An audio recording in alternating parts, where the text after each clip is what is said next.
Alors, Nietzsche développe une pensée qui s'intéresse finalement à l'action de l'homme, qui s'intéresse à l'homme directement et non pas à son rôle dans l'histoire, à son rôle en général par rapport à quelque chose d'autre, mais il s'intéresse à l'homme en particulier directement.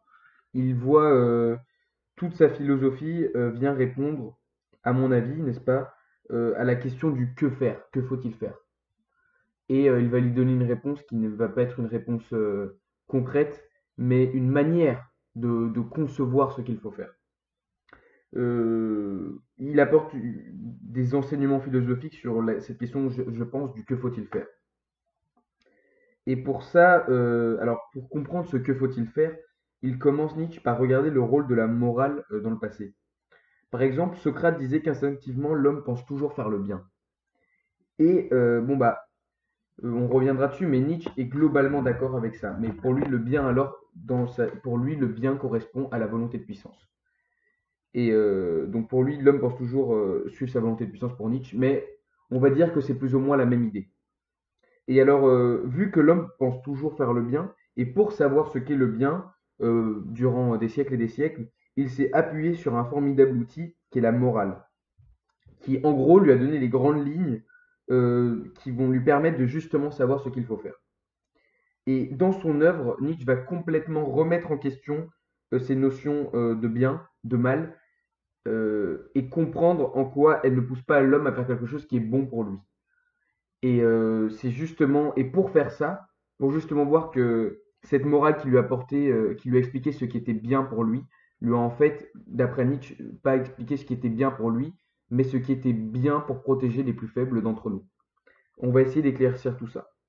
Donc, comme je l'ai dit, Nietzsche s'applique à un procédé qui est la généalogie. Et dans sa généalogie, il y a deux aspects.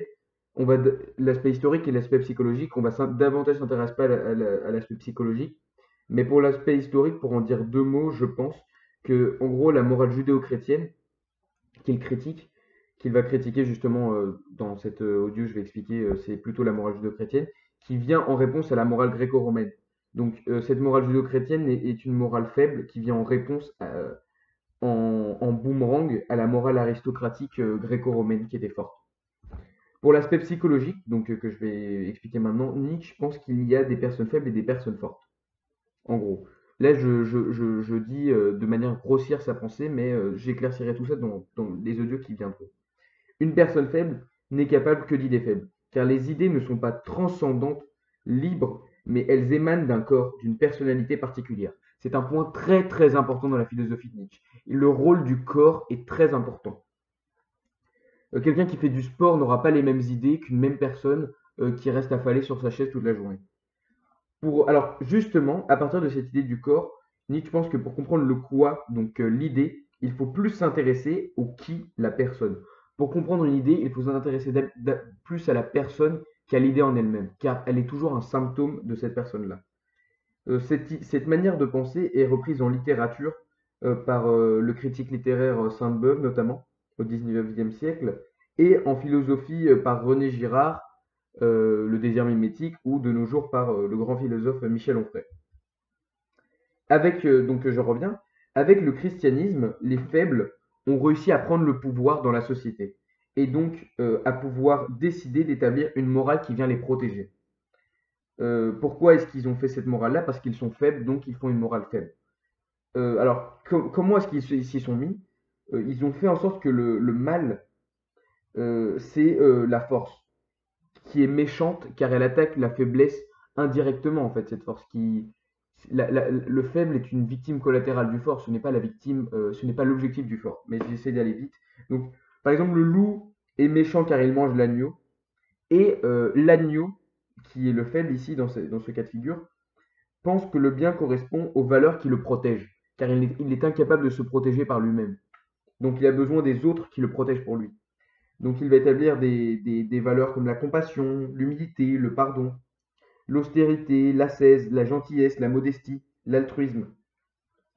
Mais on se rend bien compte que ces valeurs-là sont là pour protéger les faibles. Est-ce que Bill Gates ou Donald Trump, pour donner des exemples un peu triviaux, Est-ce que Bill Gates a besoin d'altruisme? Est-ce que Bill Gates a besoin que quelqu'un pense à lui pour qu'il réussisse à satisfaire ses envies, à réussir à mettre en place ses idées?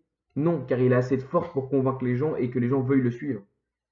Il a assez de volonté de puissance. Mais j'expliquerai bien ce terme de volonté de puissance après qui est fondamental. Donc, je vais me répéter, mais du coup, grosso modo, dans la morale chrétienne, le bien sont les valeurs qui protègent le faible, et le mal, c'est ce qui est méchant vers le faible, ou c'est ce qui fait preuve de force. C'est ainsi que Nietzsche comprend globalement la morale chrétienne, ses origines. Je vais très vite car ce n'est pas le point central de cette série de vidéos, mais c'est quand même, ça va être un élément qui va suivre tout le reste. Mais ce n'est pas l'élément central du cours. Donc, la morale chrétienne est faite pour les faibles, donc elle est faible. Plus précisément, il s'agit d'une morale du ressentiment, très important aussi. Le ressentiment, qu'est-ce que c'est? C'est la rancune, l'hostilité qui se ressent et qui cause de la frustration. C'est un sentiment de faiblesse et d'infériorité, voire de jalousie, qui conduit à créer cette morale. C'est les faibles, en se rendant compte qu'ils sont inférieurs aux forts, au lieu d'accepter leur infériorité et de se dire que finalement c'est ça le jeu, ils ont décidé de trouver que c'est injuste et que du coup c'est du ressentiment. La morale chrétienne est une morale du ressentiment. Cette frustration vient envers la morale aristocratique des Grecs, gréco-romaine, que Nietzsche veut rétablir notamment avec le surhomme et la morale aristocratique. On aura l'occasion de revenir sur ce thème plus tard, dans toute une partie des vidéos. Maintenant que l'on a compris l'origine de la morale chrétienne, cette morale faite par les faibles pour les faibles contre les forts, il faut voir aussi que Nietzsche annonce la fin du christianisme avec son fameux Dieu est mort. Vu que Dieu est mort, que la religion chrétienne est essoufflée et qu'au XIXe siècle il n'y a pas de ventoline, les valeurs chrétiennes vont disparaître. Et que sur cette disparition, il est important d'établir de nouvelles valeurs positives qui n'ont pas pour objectif de protéger les plus faibles, mais libérer la force des plus forts, mais de libérer la force que chacun a en soi, pardon. Cette disparition des valeurs chrétiennes va entraîner du nihilisme. Donc Nietzsche se rend déjà compte de ça au XIXe siècle. Et on est plein dedans aujourd'hui. Va entraîner du nihilisme, mais Nietzsche veut que ce nihilisme soit héroïque et non pas passif. On aura l'occasion de revenir sur ce concept de nihilisme dans des audios plus tard. Nietzsche va établir une philosophie qui va permettre d'accepter la vie telle qu'elle est, sans y refuser la souffrance, la douleur, la difficulté, car elles sont nécessaires pour vraiment s'accomplir comme être humain et devenir plus fort. Pour devenir ce que l'on est, en reprenant le fameux mot de Pindare.